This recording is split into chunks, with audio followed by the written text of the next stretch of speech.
drought na rin. Yan, ganda ng hagdan.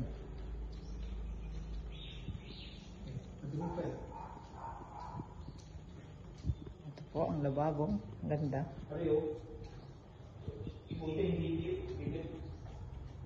Hindi nagkabit ang tile trim at sobrang kapal ng tiles. Ang ganda naman. Okay lang naman tayo kahit walang tile trim. Yeah. Ang ganda. Ayusin na lang yan. Kasi na dito ang gasol. Parang laki ng gasol. Gusto bukat nila yun.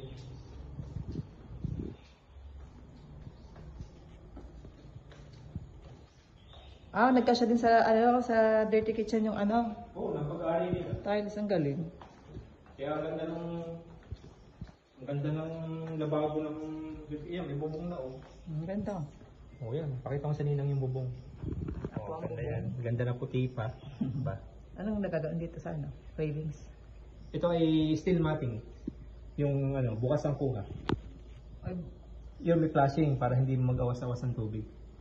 O yan, may na rin yan, may insulation. ang ganda ang walas. Ang ganda dito. Ganda maglaba.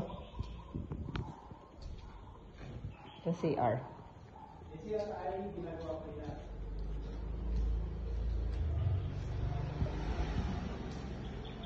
Ito po ang hagdan. Hulog pa nga.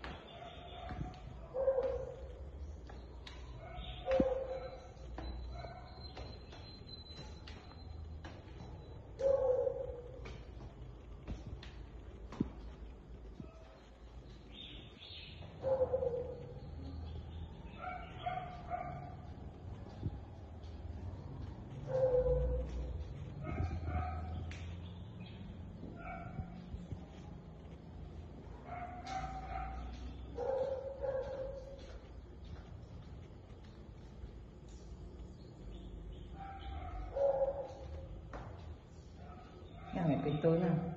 CR.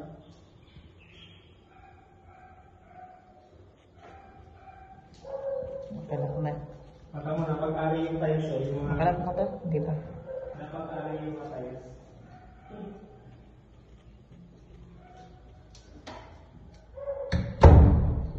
Ganda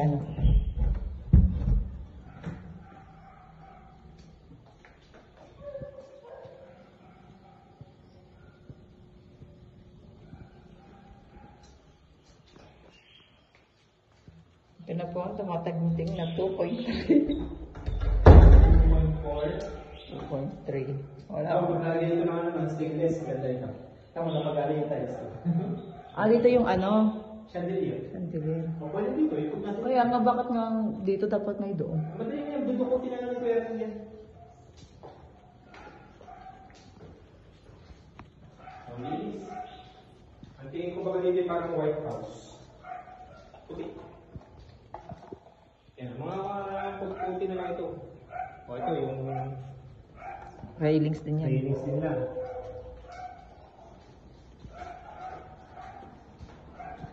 Sana po bumabat. Baka nang iyak na si Totoy.